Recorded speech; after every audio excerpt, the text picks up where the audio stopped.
First of all, has anybody here lived in Berlin in the 80s? Okay, good. We're going to talk about that. And if you have some ideas where Wieland says something that's wrong, you can correct him or bring in another cultural aspect. In fact, in thinking about what we could talk about, I was thinking talk about, because of the types of careers you've been involved in, so it could be about disciplines, or it could be about chronology. Do you have a preference to start? No preference whatsoever. It was a chaotic time, and it still is a chaotic time, and I just follow your lead here. I love that. From Australia's view of Berlin in the 80s, it seemed dangerous, no rules, some rules, that was a hotbed of creativity that was enabling people to do things that wasn't happening anywhere else in the world.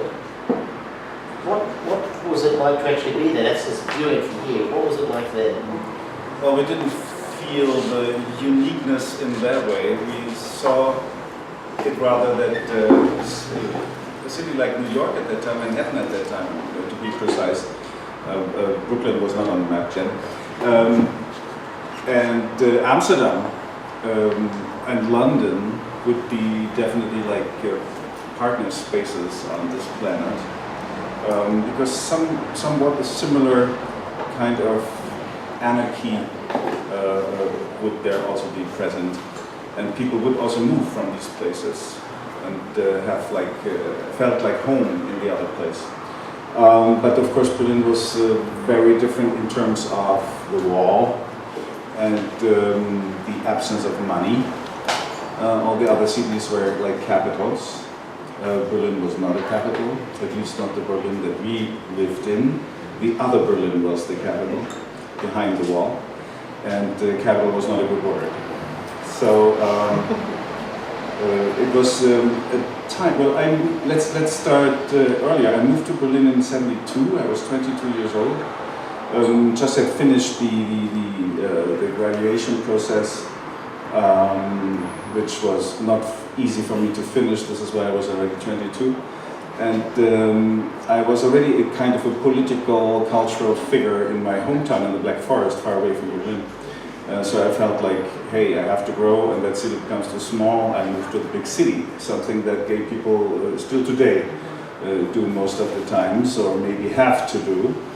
At that time, being gay, of course, was not something that had any role models or examples in any other places. It was something that we had to invent for ourselves as part of a tribe, part of a movement which just started at that time. So coming there to West Berlin in '72, West Berlin was a place of not yet integrated guest workers, that it was not clear yet that all these Turks that had in the meantime arrived after the Italians and the Greek and the Portuguese, that they would not go back. So that was not clear yet.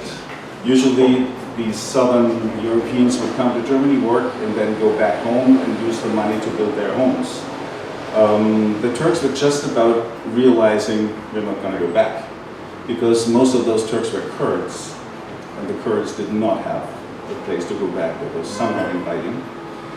So we had this kind of population, and then we had like the poor Germans that were not capable to leave West Berlin, because everybody who could like leave West Berlin at that time would have done that already. Because it's a city without money, without work. It was an encaged place with a wall around it. And that at the same time was like a grand laboratory for alternative-minded people, because it was a safe place. It was not threaten anything, nothing was threatening. The people that lived there were happy that someone is coming. And we had no examples of what we were trying to do, so nobody knew exactly what we were. So that gave a lot of freedom to develop up to the punk times, and then to the time in the early 80s. So it was in fact a lack of rules and role models that made Berlin in the 70s start to be the place that it then turned into? I think one can see it a little bit in that way. It's not like there are no rules, but let's put it that way, you could, if you were career-minded, you wouldn't have gone to that city. Career people would go to Hamburg, Munich, Düsseldorf, Cologne. You know, we have all these capitals. It's a federal republic, so we have many capitals of the different lands, countries within Germany. So all the money was in Frankfurt, still is, luckily for us, I would say. So these career people didn't show up. It was all people that were not career-minded, but wanted to find themselves, let's put it that way. We started the men's emancipation at that time, right after gay emancipation. The women's movement was very strong. Every political movement was very strong, because they found space to develop. And so we also very dogmatic ones, you know, the communist, different groups, Trotskyists, etc., were fighting each other in the universities. So it was a time of claiming the world we live in. That's, of course, every generation does that. But also on a very political level, because the ones before us were no model. The ones before us were the last generation that was in denial of the Nazi time.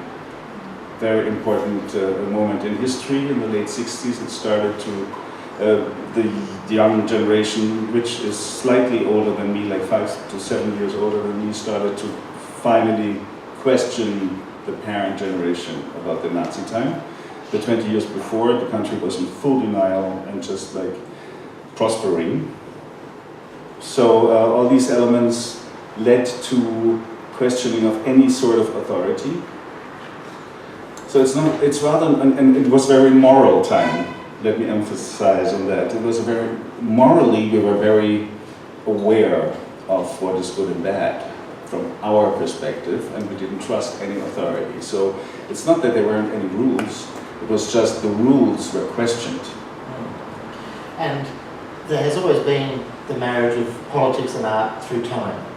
But it seemed that, and I'll use Iggy Pop and David Bowie as examples because I know them more than the music in Berlin in the 70s, but it then took hold of music, art and politics came together as it hadn't previously.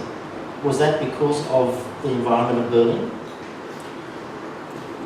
That is absolutely possible. The freedom to move around as you like, but at the same time to have this political awareness that the city asks of people that live in it. Even I think when people move now to Berlin, they get a sort of a political implication that they might have not thought about before. The artistry was like a self-inventional process, and so was the politics. So it wasn't a contradiction that these would come together. I started, as a filmmaker, I started out with video in the mid-70s. And we lived in houses and in buildings that were like, you know, we have like these story buildings, and they were like cracking down, and the owners would like leave them in misery, but they just wanted our money. So we were making videos about that, about these sharks that own those buildings, and we would show those videos because video was new. So that was a brand new thing. You could film it in the afternoon, you could show it in the evening at a bar in the corner. And this is what we did to the population. We showed the films to the population, not just to ourselves. So that was a very political thing, but at the same time, I learned how to use a video camera, and I was already doing the first art video stuff, which now I still sometimes use when you talk about the time in the mid-70s as an installation, for example. So these things went hand in hand, yeah. Well, it's interesting you say video, that technological change that started then and has accelerated over time, has that also then been a liberating tool for all aspects of art? I'm sure it has. But the liberational aspect came rather with the people and not with the circumstances. I mean, the circumstance of the city I just described, but the people that moved there already wanted that, you know, so you came with the full awareness of this is what you want and this is what you don't want. Well, there's the exodus of many Australians and to go to Berlin to live in cold, damp places just because it was at the art centre of creativity, of music that was not politically left, but artistically left. Mm. So you were there at that time. Why would young Australians, like the birthday party, want to be living in a town that has the buildings falling down, it's cold, there's no Well, money? the city had something which I think it still has to a certain extent. It's much today. The city is more normal than it was back then, but it's still not so normal that it would not attract unnormal people. At that time, you went to a place that had a certain doom, which you felt, which you knew from history, of course. It was the Nazi capital, and you would see it because, I mean, you have like big old buildings and holes next to it, big old buildings, holes next to it. Some streets were totally gone, rebuilt in the 50s style. Each perspective, just architecture-wise, you have in that city shows you like buildings from basically every decade up to the early 1900s because of destruction. And along these images make you feel like there are secrets luring everywhere, lurking everywhere, and there's also a promise of also sexual Glücksversprechen. How to say that? A promise of happiness or a promise of discovering something you might not even know yet what it is, but it will possibly deeply affect you.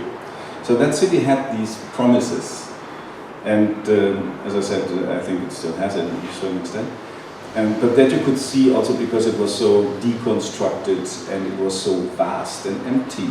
I mean, the layout of Berlin is for about 7 million people, and back then, I mean, that was the hope of Berlin, but West Berlin was pretty much the same size as East Berlin. There were only like 1.7 million people living there. And now we're 3.5 million people, but still in a layout of 7 million. You know, so we still have like a lot of space. It's a flat land, and around it is basically nothing. It's a green desert. Because during the communist times it was not very industrialized in that area. And when the wall was down, everybody who could and would flee from there. So you have like empty villages or half-empty villages. So it's not many people coming in either. You know, so the people come from far away to Berlin to fill the streets. So that's quite a unique situation, which also produces constant change. And it sounds like a fantastic palette for a filmmaker. Mm. So you've got both the intellectual side, the divergence of different people from around the world, and just the backdrop of new buildings, decaying buildings, that 50s snapshot in time. Did you go there to make a film, or did film come to you once you were there? Well, at that time, the 70s were more or less for me to become an actor. So that was my goal back then, but that didn't go very far. Quickly, I realized for the stage I flew too tall, and for film, it's not enough happening to rather feed me or satisfy me. So I had too much to say myself. So I switched behind the camera. In the mid-70s, that started with the video. And in the late 70s, I had a theater. So we were showing films, the films that we liked. We showed it for 5 people, because we valued these 5 people higher than a film that we don't like and 200 would come. And so we had an amazing cultural time with running this kind of movie house, which became eventually very famous, because at one point we found the only print in Germany of the Rocky Horror Picture Show, which nobody knew back then. We're talking 77, the film was brand new. And it was distributed by 20th Century Fox, but of course Fox Germany. So Fox Germany were just like, you know, how should I put it? Civil servants almost, you know, like obeying to the Americans, have no own say. So they didn't know what to do with this movie, and they didn't have German subtitles, which was very unusual. So it showed like 5 days on the Kudamm, which was Main Street of West Berlin. And then they threw it out and wanted to like forget about it. But we saw it in those 5 days, and we asked for the print, and we got the print, and that became like a big thing. So finally, buses from West Germany would come in for these shows, and we all of a sudden made money, and that was good and bad. So because we didn't know, we never had money before, so we didn't know exactly what to do with it. So I wanted to open a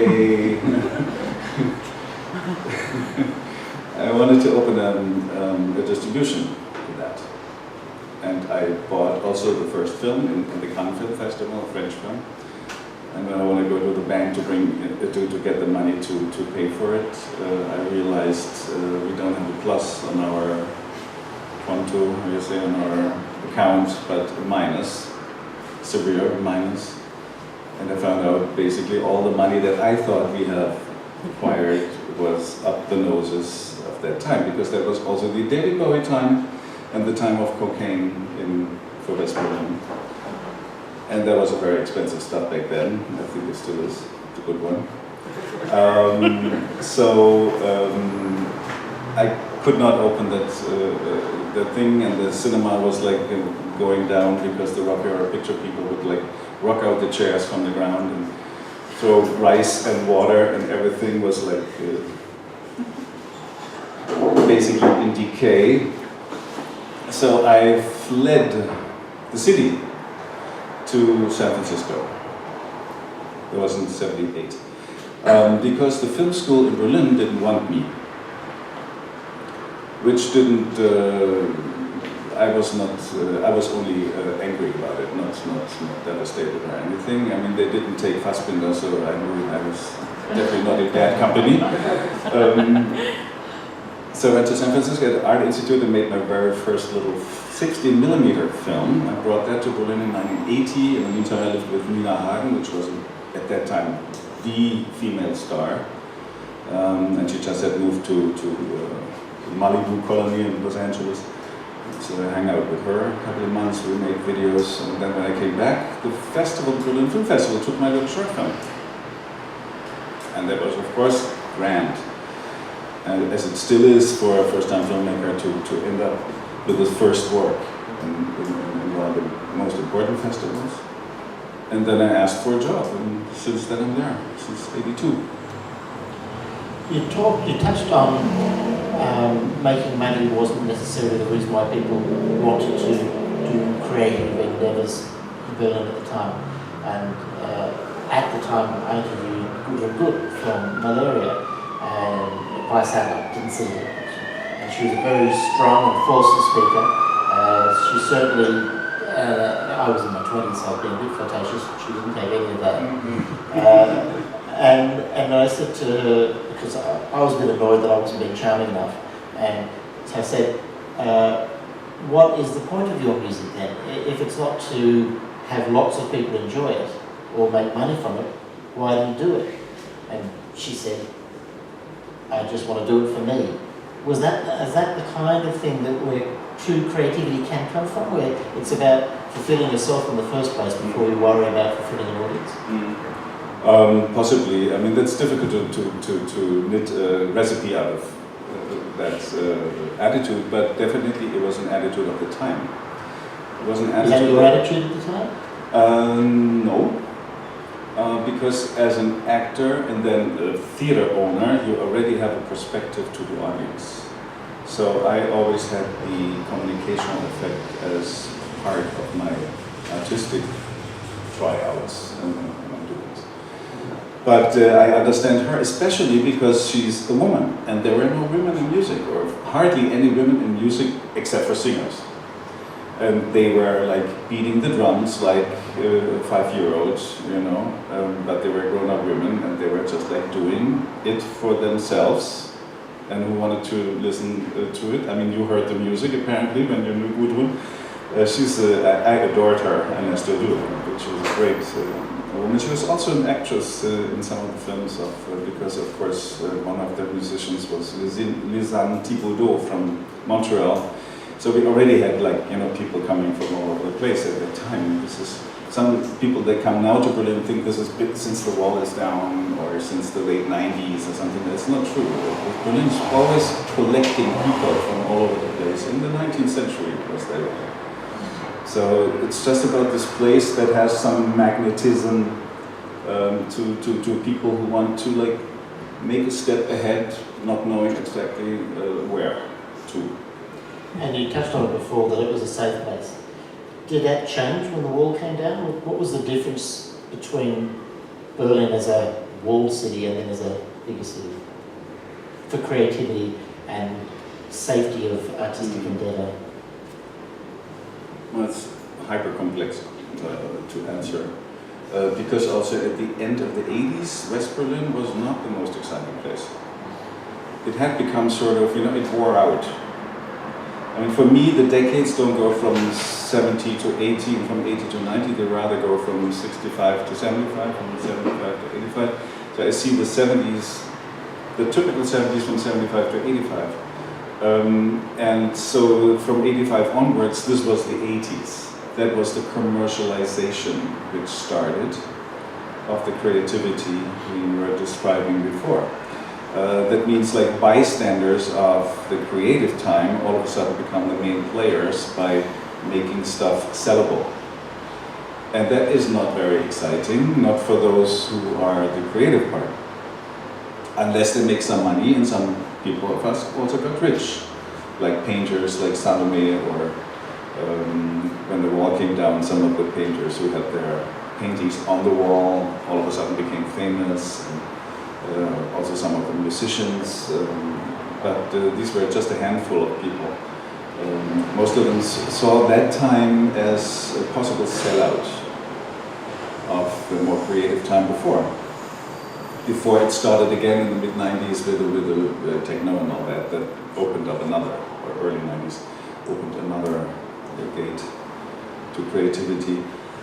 What did you ask? Wall comes down, difference at once. Well, first of all, it was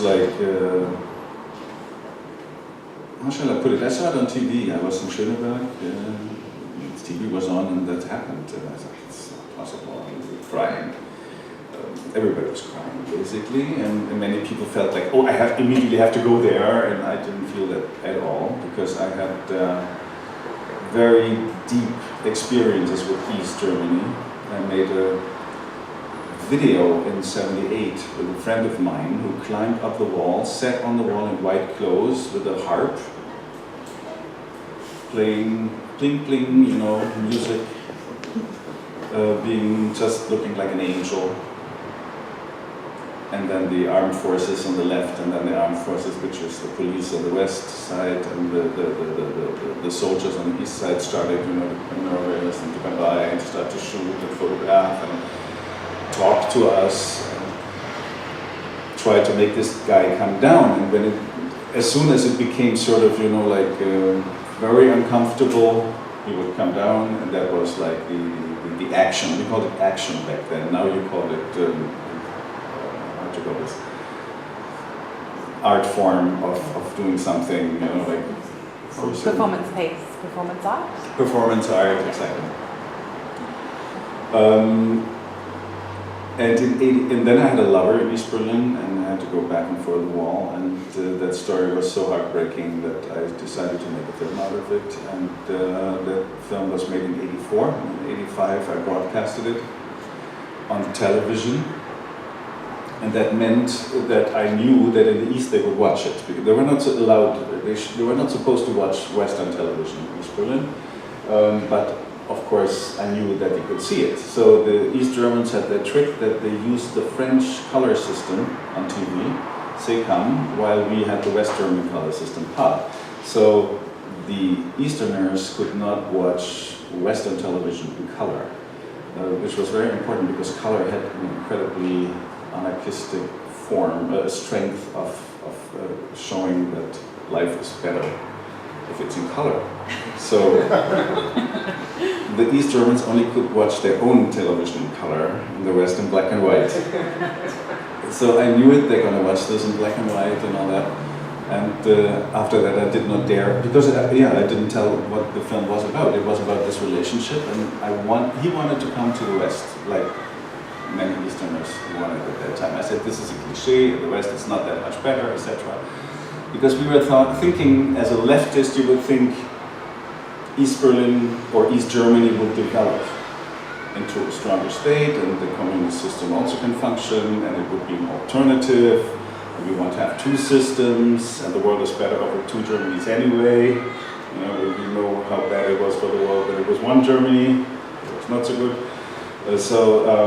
With all these attitudes, I tried to tell him, well, you know, it will be a normal border between two countries at one point.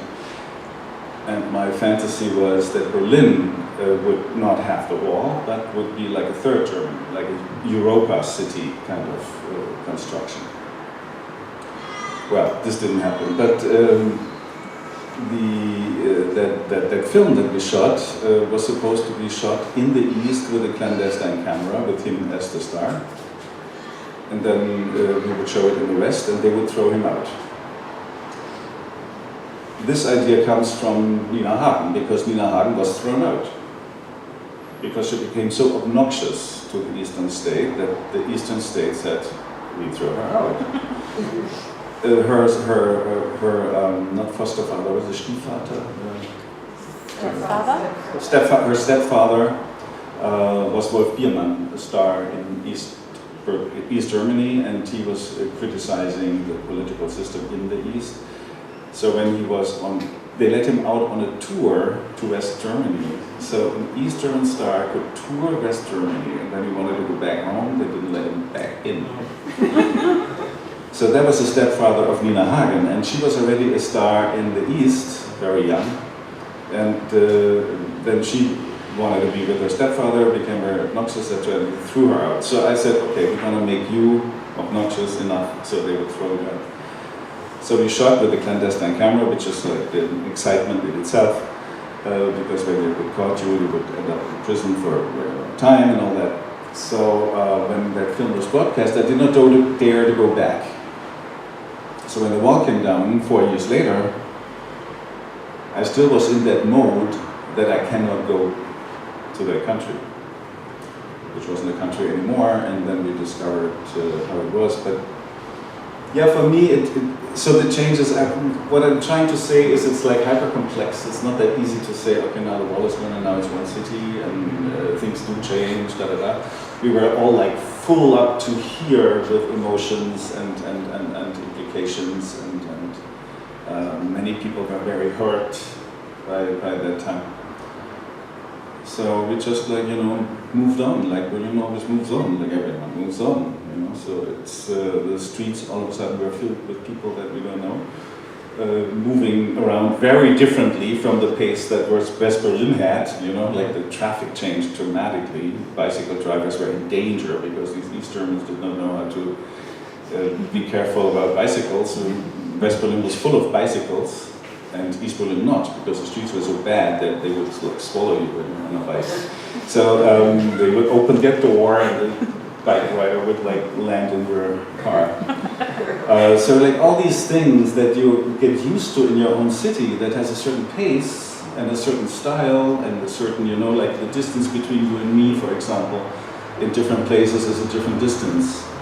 The East Germans were very close. They were always too close. So when you were standing somewhere for something, you had always someone in your back. So it's like all these little things were changes from the time when the wall came down, and made us to get used to a new own kind of rhythm, which I think the city has found now. And then came the big wave from people from all over the place, tourists, which we hardly had before. And now it's like a tourist city, like most other capital cities. So it is more normal than like that now. That transition sounds like two countries that shouldn't come together here. Maybe I make it sound like that. No, I wouldn't say that, but it was... I mean, the people that were fighting for changes and then finally tried to leave the country because they felt like it's not going to work, where many of those were already in the West or imprisoned. and a vast majority that didn't do anything, and they were quite happy in that communist thing where your work was secure and your da-da-da, you know, everything was like for the real normal, hyper-normal people, East Germany was not a bad place. So they all of a sudden got all the freedom that the other ones who wanted change had to fight for so badly. So it was also bad for many people that had to finally find a way to leave East Germany, and then the wall came down, and then all those assholes were like, you know, getting what they were fighting for. You know, it was very frustrating for many of those as well. So it's like all kinds of levels. Now the question has to be asked. You made the film with your lover, and he stayed there and you came back. What happened? Well, at that time, there were two waves of people that got thrown out because the cultural and the political system realized there's a new generation that is so impossibly not for the system that they will not be very serviceable and useful to the system. So in 83, end of 83, early 84, there were two waves where East Germany kicked out two big groups of people. And the West were very happy to take them. Well, the West, if happy or not, I mean, you know, No? No. Opposite. Each one was also worth a sum of money. So the West Germans were paying for each soul to the East. So it was human traffic, basically. So my then lover came out in the second wave. So the film was written and financed, and we were going to start a shoot, and I get a call. I'm on Bahnhof Friedrichstraße, lower level, and I can jump into the U-Bahn with a suitcase, and I'm going to be at your house probably in half an hour. And there was what's going. Yeah, I said, oh damn, now I can throw out the film, throw out the window. But at that time I had undergone so many experiences with other people in that situation. Like, for example, I went to the West authorities and explained to them that we're a couple and we want to live together, and I need the family unification structure that existed. Like if one person of a heterosexual couple, of course, would be in the East and one in the West, you could go there and they would try on a political level to get you to come together. So I tried that on the homosexual level, but that was of course a different thing. And not that appreciated, but at the same time, since the wall was, and the separation was such a big thing, the gay thing all of a sudden was minor. That was an interesting experience for me, because usually the gay thing was always the biggest problem, whatever you do. And so I learned about many people sitting in a room like this, basically, with other people waiting to get a hearing of that West German structure. And I heard all these stories from heterosexual people who had exactly the same problems. So I understood that the film that I'm going to make also refers to those, and it's an important story to tell. So we made the film anyway, but with an actor in the West. But the outdoor shots we took in the East. And Clandestine still. Clandestine filming. Clandestine filming.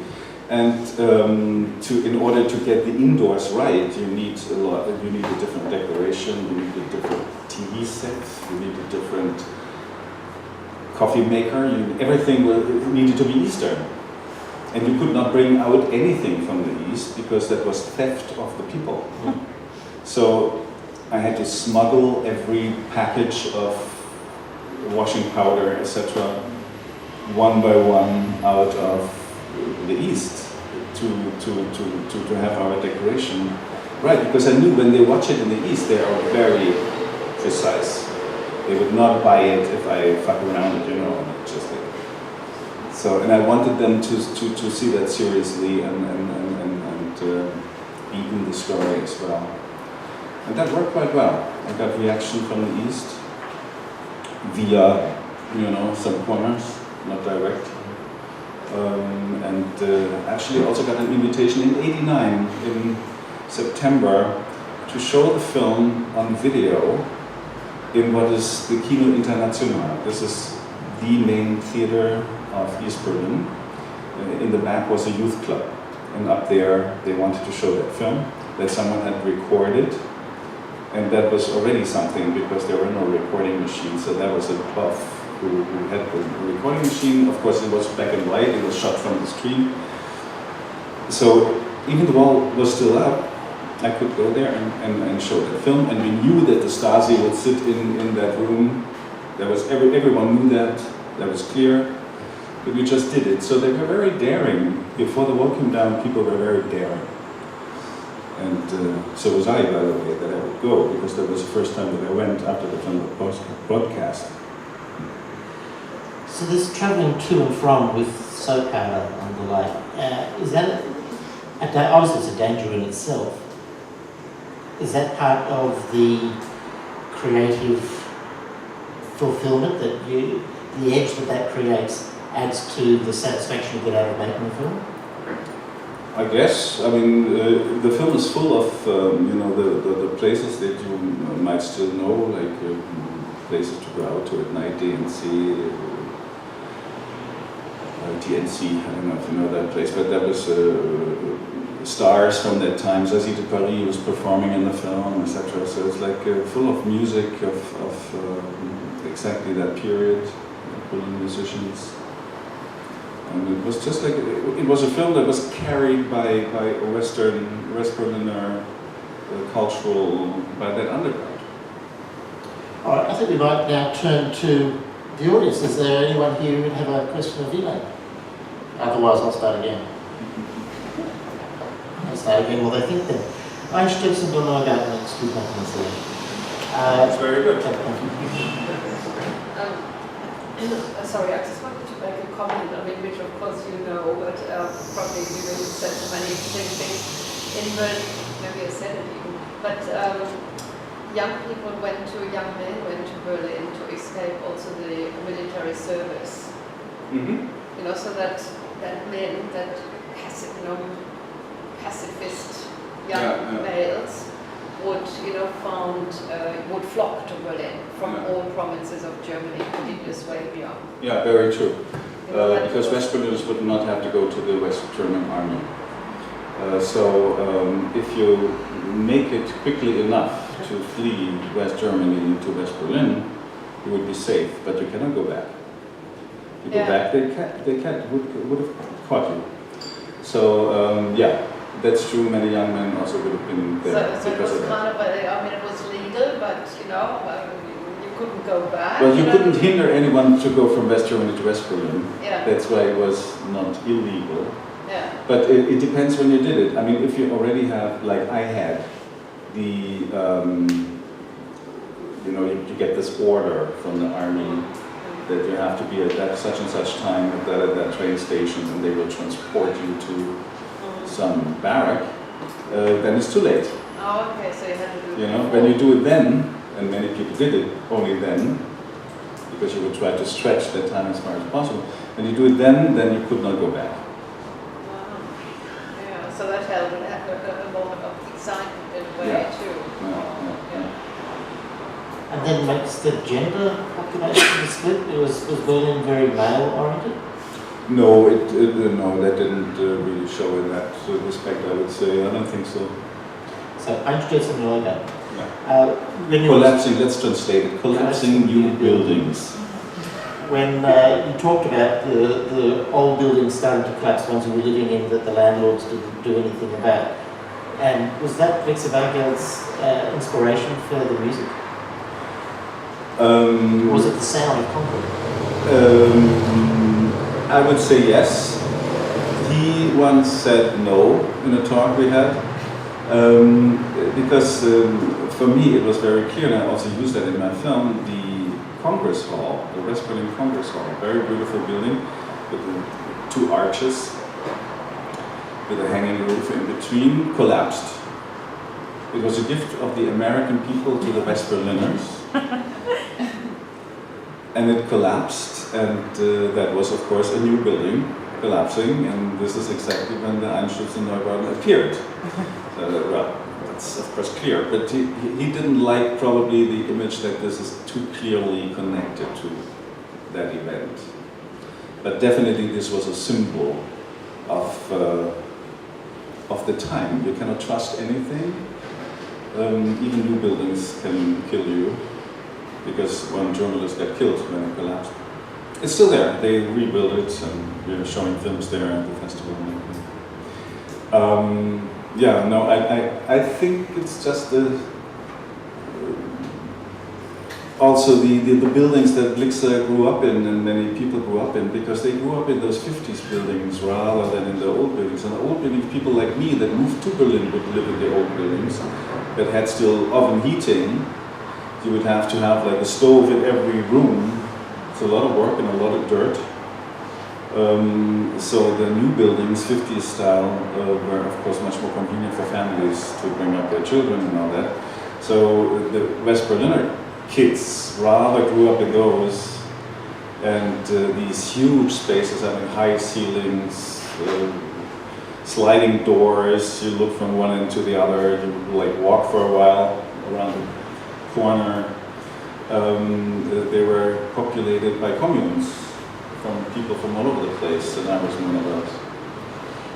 When you were discussing before about the change about post-85, when people tried to monetize the hard work that others had done by doing a version of it that was more commercial, that couldn't happen with Architects and Neubauten, because the kind of music that it was uncommercialized, and that's probably what made it successful, would you say? Maybe yes. I mean, Blixer made it, or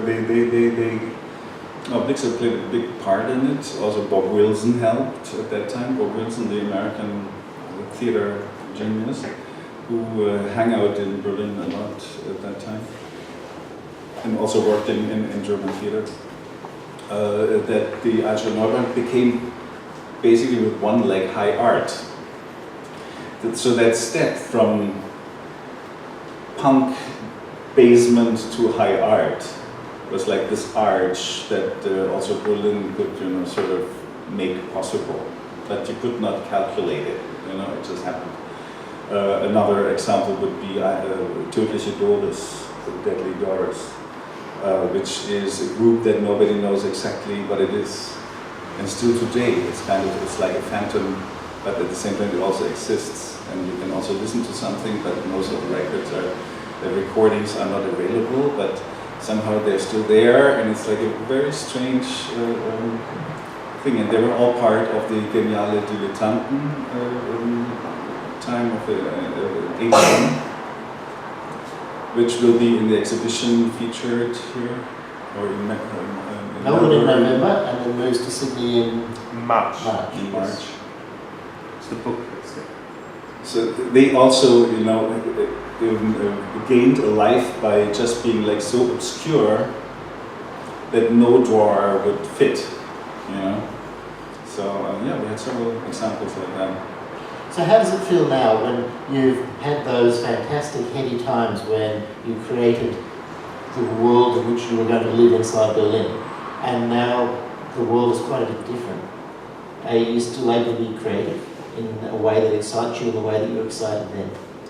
But of course not, because I'm much older, and its creativity is bound, not for everyone, but for looking at general human life, is peaking in a certain time of life. I would say something between 15 and 35, definitely. This is where you invent the world and make it yours. And later you use what you have done in that time to survive or ripen or whatever, or just repeat yourself until you die. Many do that.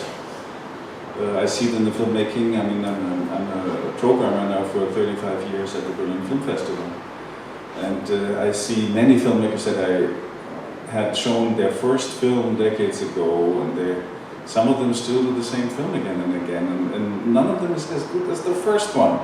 So it's a syndrome that you cannot apply on everyone, but it is more than once that you experience that. I think there is some sort of thing in that. And I would not be an exception from that. So my voice now is the filmmakers that I select for the festival. A curatorial voice is Yeah. the thrill and excitement you get finding the new. Yeah. Well, in fact, it's not dissimilar, really.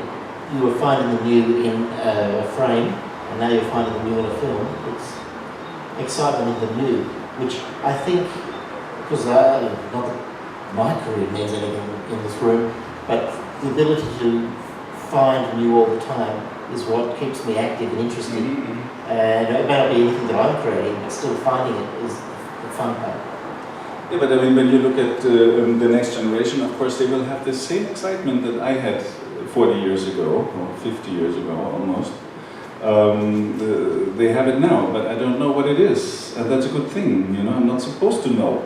It was rather strange that for such a long period of time, young generation, one after the other, accepted me as whether one of them or like a role model that directly speaks to them. And I'm now like 64 years old, you know, I mean, this is like an old person, basically. And I'm still an image for the young. How does that work? So finally I realized maybe something like 5 years ago, 6 years ago, that I sort of almost cultivated a gap, not understanding anymore what they're doing. And so it's just like a different view on life, because now when the third of life is showing its face, I wonder what's that going to be. I have no idea. I still don't have a role model. I didn't have a role model when I was 15 in 1966, and I still don't have one. So it stays exciting because of that, not because it's something that's new, but because I don't know. Well, the unknown is always exciting. Any other question for Wieland? We've still got 5 minutes and I'm on the clock, so I'm going to keep going if you don't. You've got a question, I can see. No? Well, I'm just been generally interested in your sort of appreciation about the film, let's say development of, you know, film in general. You know, any remarks, you know, where is it going, what are the influence, just a couple of general appreciations maybe? That's very difficult to say in a few words. The art of the moving image definitely undergoes major changes just now. What will not change, of course, is the human nature, because the technical stuff changes doesn't mean that human nature changes, and many people seem to believe that. So I see all the technical things that change everything, like, you know, people watch things on their handheld devices, they're not able to be concentrated longer than 6.5 minutes and all these things. Don't change profoundly the world, but it will change, apparently, because the influences that one person gets are so many more. This doesn't mean, when you look at from the perspective of convention, that they are less conventional because they get more influence. It just also means they get just a higher volume of the same conventions. So I see many changes coming. I don't know where it's going. I can feel that festival work remains important. I mean, some people, you know, say this will die out because everybody watches those movies at home on the screen. I don't think so. People want to see each other, smell each other, and all that. That's not going to profoundly change. What changes is that people check each other up in the internet before they're going to actually personally meet. So you meet people that know more about you than you know about yourself. And that is, of course, strange. This is, I mean, for me, this is sometimes very strange, because young people, they want to work for me or work with me, or like, you know, I get like questions like, I want to become a curator, I'm 21, I want to become a curator, I did all these things, and they're longer than my list. And I would say, you can't become a curator. It's not a profession, it's not something you can learn, it's something you become. by doing things that lead to it somehow. So it's like a thing today that the specialization has become like a very strong element in education, and I think that's not good. I think people should be much more in a general aspect, not specialists but universalists, and then they find out what they could specialize in, you know. Maybe they need 28 years to find that out. So what? You know, I mean, it's about people having the freedom to like discover their own qualities and talents, and that can take very long. People are different. Some know it very early on, but for those you don't have to worry. You know, they go like an arrow to the goal. So is it our society that presses people into these specializations properly? Yeah. This is a capitalist thing, you know, because you're better controllable and you're better usable for certain things. So we have just to recreate and or to support the critical thinking, and to be critical also about your own imprints, which is very difficult because we're all imprinted up to the rim, and these are things that are easy. They're not easy accessible when you think about them intellectually, because they're below the belt, so to speak. To create all these kind of critical views or philosophy or whatever on life, I think this is what people that work in culture should emphasize on. So, just thinking about that, our generation, a similar generation will say, the default position was critical. It was the default position, and but I feel that was just a possibility, and nowadays the default position is actually being sort of adaptable and positive, the whole positive thinking, yeah.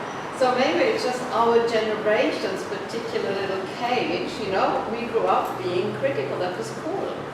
I'm not sure. I mean, I like your thought, but I'm not sure, because, Germany at that time was, I grew up in the 50s, Germany was like blunt. It was like, in denial. It was like, we only see the future, we have no past.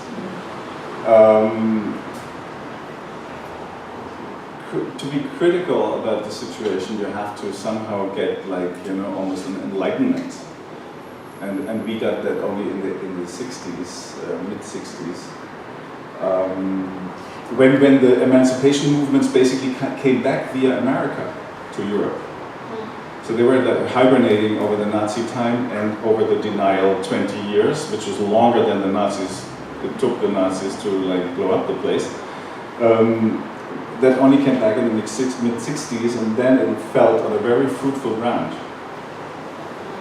But how that was created, I didn't learn to be critical. I don't think so. In Germany. I think also Germany. Okay. But I think really, I live here for over 20 years, yeah. And I find myself often, that's also a personal thing, but also a German thing, much too critical. I'm not positive enough. But the positive thing is the American idea, and they were our savior. So of course, we have this love-hate relationship with America, and we learned a lot. To loosen up, we learned from the Americans. The Germans were so fucking stiff. It was impossible. you had to have a revolution in order to move something. And the Americans had this joy of life on a not very high level. It was like quite a, the common denominator. It was quite a low thing, but it democratized and it made people sort of equal and gave equal chances to work. So that was important for us as a culture. It also defined excellence at a lower level, because everything was excellent. Oh, yeah. And so that is an issue. I think just talking about the volume of content, which is what everything has to be 6.5 minutes, and you can see it all before you leave your front doorstep. You swipe left if you don't like it. I think that there is something scary about the future. That when I used to go to see an art film, I had to plan it days ahead, and I had to catch the bus, and I had to be on time, I had to save my money. None of those factors are in play anymore. For my daughter, which is 12, she thinks everything, if it's not there, then it's not worth finding. And everything's there that she wants to put on her radar. What do you think of that as a closing statement, because we've run out of time? Scary thought. That means all your imagination is already existing. That's scary. Fassbinder said a great line. He said, "No utopia is one." And that means whatever utopia you will create for yourself, and I think this is something that I create as a vision, as a goal, consists of things that exist. So maybe it's not that scary. I'd like everyone to thank Wieland for sharing